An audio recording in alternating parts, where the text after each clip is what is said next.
So, I am here today to remind you that this is not your mother's menopause. This is your menopause, and that you have the right, you have the opportunity, you get the privilege to do things differently if you want to. So, let's be real. Menopause today looks nothing like it looked for our mothers, or at least it doesn't have to look the way that it looked for our mothers. They often suffered in silence. They often didn't have access to information, to remedies, to doctors and nurses who even cared, to be honest, or even would acknowledge that the menopause symptoms that they were experiencing were even a real medical condition. But here we are now in 2025. We are in a different place. We have more access, of course. We have more education. We have Google and ChatGPT.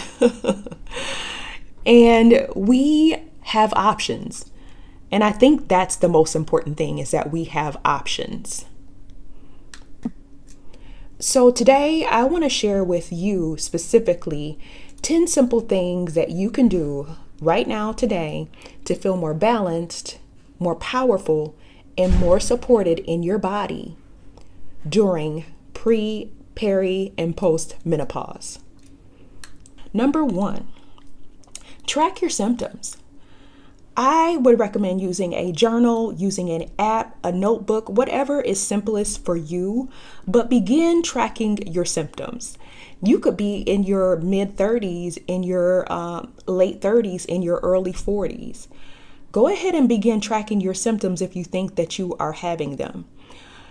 Make sure you track it somewhere that you could refer back to over the years. And one of the reasons why I believe that tracking your symptoms is extremely important, because you will be surprised how the brain adjusts and begins to think something that you're very uncomfortable with is normal. Especially when you're in the presence of the doctor or the nurse practitioner and you're a little bit nervous and they're asking you if you have symptoms and you're like all of a sudden like, no, I don't, not that I can think of. Well, because you've been living with it for 3 years and it's become a normal part of your day to day, you don't forgot that it's a symptom, but yeah, it's still a symptom. It's still a symptom.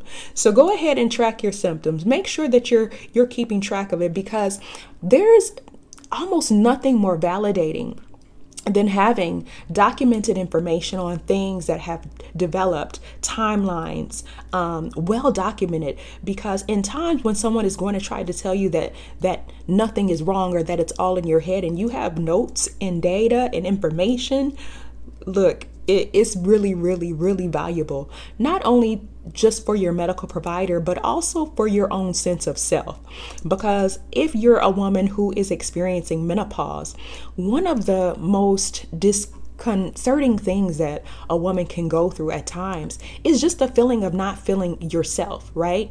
And sometimes when you have this note, when you've tracked some things, it's a reminder to you that you haven't always been this way, or this is not the person that you are permanently. These are symptoms of a condition that most likely can be treated, if that's something that you're interested in. And kind of, I guess this is like 1B, remain curious. Remain curious about your symptoms. And if something is developing, go ahead and track that, right? It's important to track it, but remain curious. Don't allow yourself to get into a position where you're feeling. Something that I notice with women is there's automatically sometimes an association of shame or denial associated with certain symptoms of menopause, and therefore you won't necessarily become curious. But become curious, allow yourself to be curious when something develops, or if something that is abnormal or not normal for you shows up. Be curious about it. Kind of ask yourself questions. When did this start? How does it bother me? What is the impact that it's having on my life? And try to use that as part of your tracking as well. And getting into number 2, fix your sleep. Fix your sleep. Try to have a very consistent bedtime routine. That's one of the best gifts that I think you can give yourself as you're going through menopause and menopause. Consider taking a supplement such as magnesium or such as tart cherry. I have heard and read some of the research around those two supplements that can be really helpful. Consider doing different things such as using blackout curtains, a face mask. Just know that you're not lazy. If you need to prioritize your sleep, which means that you need to say no to certain things and begin to choose your sleep, ensure that you're getting adequate sleep rather than staying out all night and hanging out and eliminating things that tend to disrupt your sleep, right? And of course, that's going to be like being on the phone at night. Alcohol tends to disrupt sleep. When you're in this hormonal transition of menopause, sleep is medicine. So yes, prioritize your sleep. Number 3, rebuild your plate. I know that you've probably heard this before, but more protein is going to be required. And if you're someone who's in your mid 30s and you're hoping to live another 10 years, right? You're expecting to live another 10 years. I don't think it's really ever too early to begin practicing this, because it does require practice to change some of your habits. And I am a really big proponent of taking the proactive approach to your health. It is much more difficult to undo poor habits and begin learning new habits than it is to just begin incorporating one by one habits that are going to preserve your health. However, if you're at a phase where, things haven't gone as planned and you do need to take some necessary steps to some corrective actions, just know that it's never too late. I'm not one who believes it's ever too late, but I also believe in preventive medicine, right? Taking care of your wellness in order to not have to backtrack and undo some habits and some behaviors that are not going to benefit you in the future. So more protein, more fiber, healthy fats. I think one of the things that we're beginning to learn is that depriving yourself of food is not going to be the answer, especially if you're a woman in menopause. Your body really is going to thrive on sufficient nutrition. It's going to thrive and be able to have the ability to build muscle, strength, and fat, which you are going to need as you age. Women lose muscle strength by I think 3 to 4% a year in menopause, and so therefore it is extremely important that you're getting the nutrition that you need, that you're not depriving yourself of nutrients. And sometimes it helps to track if you're not really certain where you're at. It really is an eye-opening experience, at least I have found, to begin tracking some of your macronutrients to see where you're falling at naturally and see if you maybe need to do some adjustments. But cut back on sugar and processed foods. That's always a good idea. I'm not one who believes in one type or one way of eating as being the best. I believe that every body is different and we all have different preferences and different access to foods and different budgets for spending on food. But you're never going to go wrong with reducing the amount of processed foods, the amount of sugar and alcohol that's in your diet. Those are just the facts. And your hormones love real food. So eating whole, healthy food sources is always going to be the best option. Number 4, lift weights. Muscle is magic in menopause. It helps with your metabolism. It helps to protect your bones. It helps to boost your mood and boost your energy.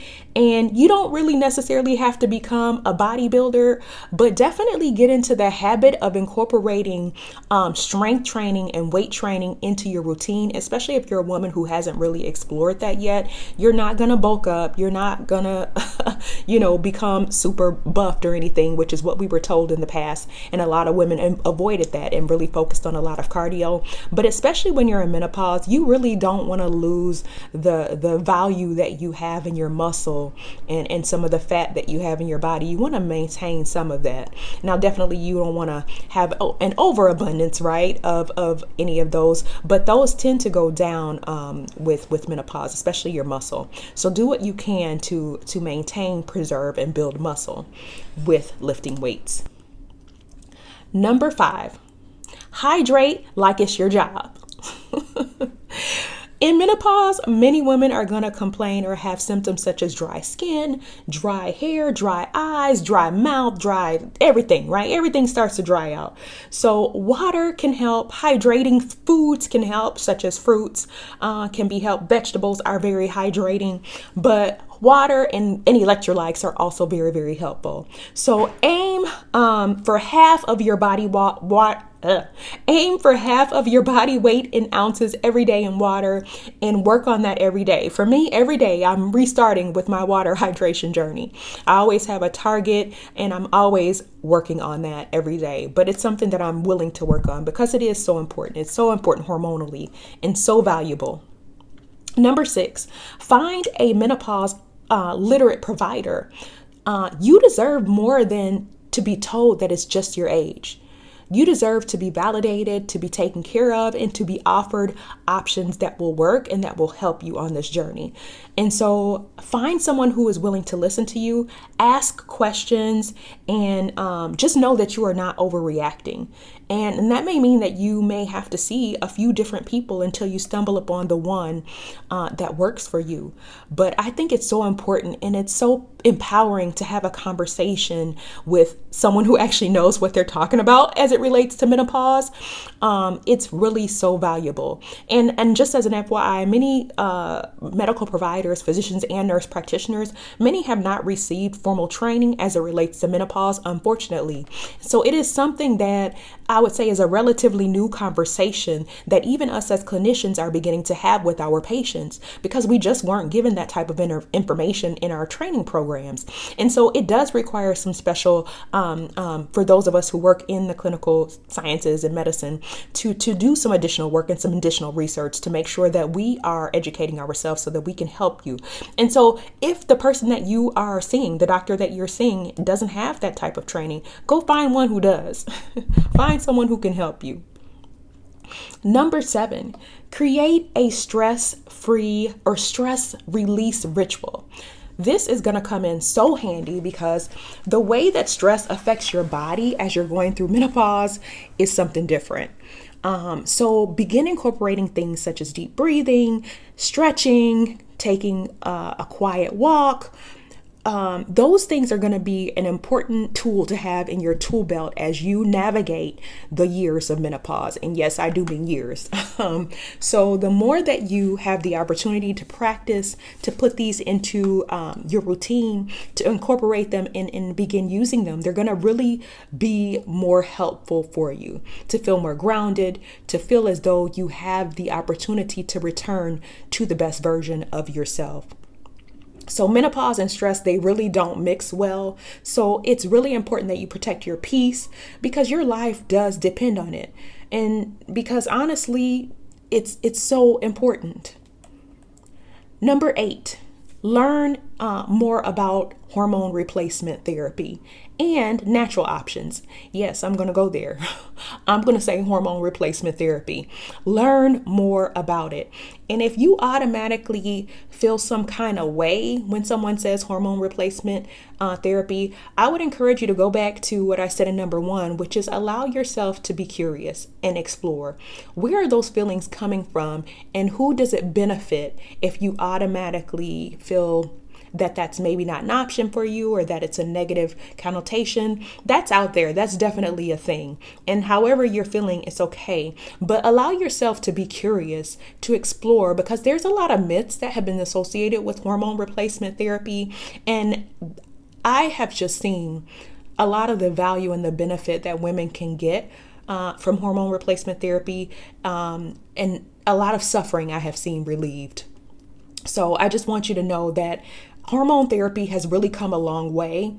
It's not for everyone, but it is safer than it used to be. And there are some supplements and some herbs and some lifestyle changes that help too. But go ahead, explore and be curious and allow yourself to ask the questions that you might have if you allow yourself to be curious about hormone replacement therapy. Number 9, build your support squad. You're not alone as you're going through this. And I think that's one of the things that can be important with menopause is that in the past, it was so taboo to talk about it that women who were experiencing it were really experiencing a lot of isolation. So I think it's important to find people who get it, right? Talk about it, laugh about it. This is a journey, and it's just not a journey that is intended to be solo. I think it's something that we can do in community, that we can have conversations, that we can share the things that we are learning, and hopefully we can pass information on to people who are coming behind us so that they are feeling more prepared to go on this journey. And finally, number 10, reframe this whole thing of menopause. This is not the end. It's not over. It's not a decline. But this is a reset. It's a rebirth. And you get the opportunity to rewrite your story on your own terms. So you get to decide how you're going to go about this. What are the tools that you can put in place to make this more successful? And what options you have available to you, because you definitely do have options. So menopause is just a part of our story. We as women are going to spend 1/3 of our lives in our postmenopausal phase. So it's not over, and it doesn't get to write the story for the rest of our lives. We get to take back the control. And so I hope that you now know that you have tools, you have wisdom, you have choices. And start with one thing, just one thing on this list that you can begin doing today to help make your journey easier, or share it with someone who might benefit. Then come back later and try adding another one. And you don't have to wait until you start seeing symptoms of menopause to begin these things. They're actually going to be valuable to you even before. So yeah, let me know down in the comments, what is one thing that you have learned about menopause that surprised you? Or what is one thing that you never knew about menopause that you discovered only when you showed up? When you showed up here.